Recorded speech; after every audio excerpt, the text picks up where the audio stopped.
تا حالا شده یه لحظه به خودت بیای و ببینی تو کمدت هیچ چیز جدیدی نداری که بپوشی و اینطوری باشی که باید برم لباس جدید بخرم؟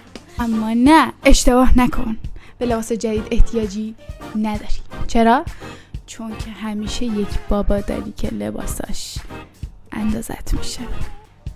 همتون توی خونه پدراتون یک کت و یه پیرمردونه بیسیک دارید و شلوار بابام که قطعا نمیتونم استفاده کنم چون این حجم توی شلوار بابام جا نمیگیره.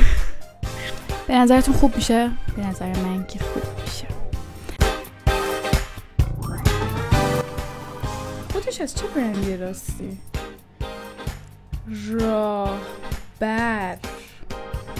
آقای راهبر، اگه صدای منو میشنوی ممنونم بابت کت بیسیک و زیبات. قطعا مال سالیان پیشه که بهم اجازه داد برش دارم. الان باید آستینه این کتو بزنی بالا، ببین چقدر تغییر میکنه. قطعا خیلی بهتر میشه. شلوار رو تصمیم گرفتم که جین بپوشم و این جین از برند کویه. ناخواسته یه استایل اولدمانی زدم براتون. برای کفشم هم ترجیح دادم که یه کتونی سفید ساده بپوشم. اکسسوری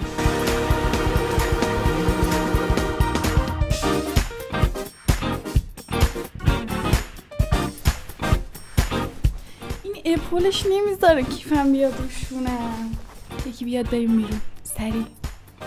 یه عینکم به عنوان اکسسوری گذاشتم.